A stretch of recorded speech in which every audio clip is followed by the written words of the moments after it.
Muitas pessoas têm dificuldade quanto à sua própria fé, porque por um lado elas afirmam que creem, mas por outro elas se sentem receiosas, na dúvida e chegam mesmo a imaginar que no fundo elas não têm fé. E isso acontece muitas vezes porque elas não veem o resultado das suas orações e que parece que nada está mudando na sua vida. Vamos falar um pouquinho de fé nesse vídeo? Vem com a gente, se você tem 7 minutos com Deus, você vai ser muito abençoado.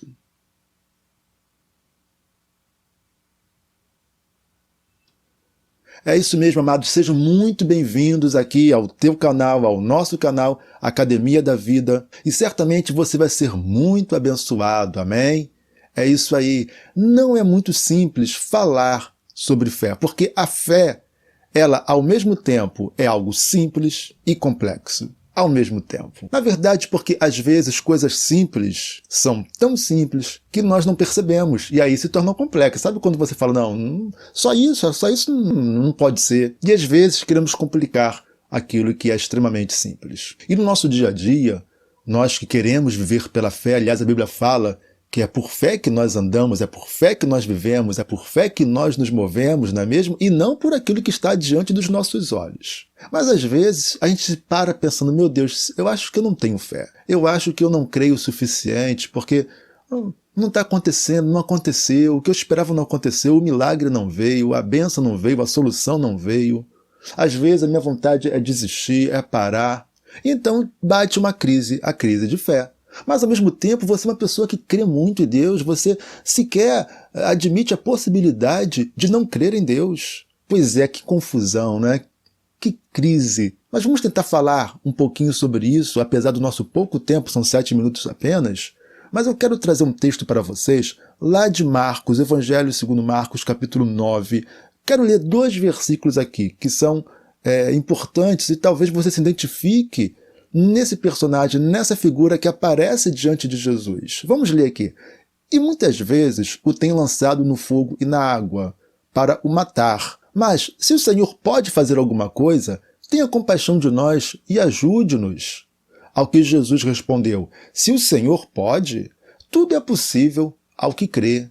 Então, esse era o diálogo de um pai, de um menino que era endemoniado com Jesus. Então, ele está diante de Jesus rogando pelo seu filho, que era mudo, surdo, que era, na verdade, atormentado por um demônio. E os discípulos de Jesus não puderam libertar aquele rapaz. Quando Jesus chega, então Jesus pergunta o que estava acontecendo, enfim, né? Não dá para contar aqui todos os detalhes, mas você vai ler depois, né? Você já tem a referência aí, Marcos 9. E quando o pai desse menino endemoniado fala para Jesus e conta qual era a situação do menino, ele fala, se o Senhor pode fazer alguma coisa, nos ajude. E a resposta de Jesus é, se podes, tudo é possível ao que crê. Então o pai pergunta para Jesus, se tu podes fazer alguma coisa? E a resposta de Jesus, como assim se pode? Tudo é possível ao que crê.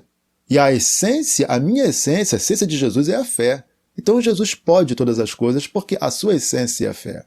A grande questão é que, para que houvesse milagre, também seria necessário que esse homem cresce. Para que haja milagre na tua vida, para que haja um milagre na minha vida, para que as coisas aconteçam, é necessário que eu creia, que você creia, não é isso? Sim ou não? Claro que sim.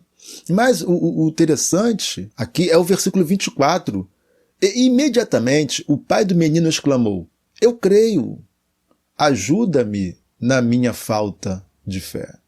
Então olha a dúvida. Ele, ao mesmo tempo que fala, eu creio, ele diz, ajuda-me na minha incredulidade. Eu creio, mas ajuda-me na minha falta de fé. Então, talvez você se identifique um pouco com esse homem que, ao mesmo tempo que dizia crer, também afirmava não crer.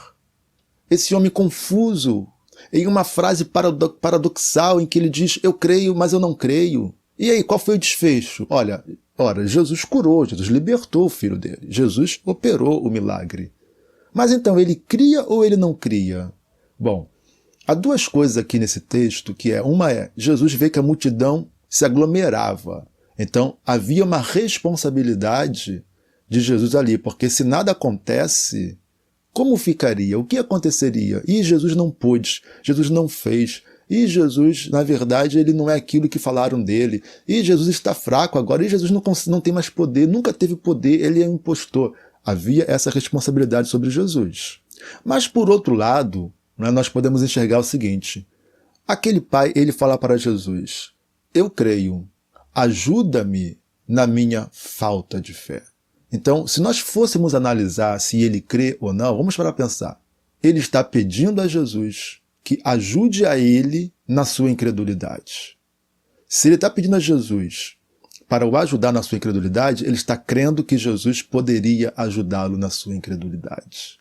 Quanto ao seu filho, ele diz, se o Senhor puder fazer alguma coisa pelo meu filho, nos ajude. Mas quanto à fé, ele não fala, se o Senhor puder ajudar na minha fé. Não, ele fala, ajuda-me. Como quem afirma, o Senhor pode ajudar-me na minha incredulidade. Eu não sei se o Senhor pode fazer alguma coisa pelo meu filho, mas o Senhor pode fazer alguma coisa quanto à minha falta de fé. Não é que aquele homem fosse um incrédulo, mas aquele homem, ele estava com um peso muito grande, porque ele cuidava daquele filho por tanto tempo. Ele sofria vendo a situação do seu filho por tanto tempo. E os discípulos de Jesus não puderam fazer nada. Os discípulos de Jesus não puderam curá-lo, não puderam libertá-lo. Então, qual era o espírito daquele homem diante de Jesus? Sofrendo por tanto tempo, e os apóstolos de Jesus não puderam fazer nada. Então, aquele homem foi forçado a chegar a uma conclusão. O culpado sou eu. É porque eu não creio. É porque eu sou incrédulo. Ora, mas se ele fosse incrédulo, ele não estaria ali. Se ele fosse homem sem fé, ele não estaria ali diante de Jesus. Você consegue compreender isso? Às vezes você tem essas crises e acha que você não tem fé. Mas lá dentro de você, o que o teu coração diz? O que o teu espírito, na verdade, diz? Você sabe que você é uma pessoa que crê. Na verdade, você está apenas sentindo-se sobrecarregado pela tua dor, pelo teu sofrimento, pelo teu desespero, pelos teus medos. Mas deixa eu falar algo para você. É uma pena. Falar sobre fé demanda muito tempo. Há muita coisa que eu gostaria de estar falando aqui, mas eu não consigo por causa do nosso pouco tempo. Mas deixa eu falar uma coisa para você. Uma das primeiras coisas que você precisa aprender sobre fé é que ela não é necessariamente, a fé não é necessariamente aquilo que vai gerar algo imediato, um milagre instantâneo. Muitas das vezes, e na maioria das vezes, na verdade, a verdadeira fé é aquela que nos mantém firmes mesmo quando não vemos os resultados que nós desejamos. A verdadeira fé, ela não é ocasional, ela não é momentânea, ela não é, eu quero que aconteça alguma coisa na minha vida. Vai acontecer porque eu creio em Deus. E nada aconteceu, deixa pra lá. Eu não creio mais, eu sou incrédulo, na verdade Deus não existe. Isso não é fé. Fé é aquilo que nos sustenta mesmo quando não vemos resultados imediatos. Fé. Lembre-se de Abraão, que Deus o chama aos 75 anos e somente quando ele completa 100 anos ele vai então gerar o filho em Sara, né? Ou de Sara. E lembra de tantos outros personagens bíblicos, como José do Egito, como o próprio Davi. Não é porque Davi recebeu a unção de Samuel que ele virou rei. Nós precisamos estar firmes diante de Deus, independentemente dos nossos resultados. Porque é no tempo de Deus que as coisas vão acontecer. A verdadeira fé, aquilo que chamamos de emuná, emuná significa Deus é Deus independentemente de qualquer coisa. Deus é Deus independentemente do que acontece comigo. Deus é Deus independentemente do que eu quero. Deus é Deus independentemente dos meus resultados. A emuná, a verdadeira fé, é aquela que nos mantém firmes, independentemente de qualquer coisa. E no tempo de Deus, e segundo a vontade de Deus, as coisas acontecerão. Quando eu leio esse texto e vejo esse pai diante de Jesus, mostrando para Jesus o quanto dependia de Jesus, falando, ajuda-me na minha incredulidade, ajuda-me porque a minha fé não é perfeita, ajuda-me.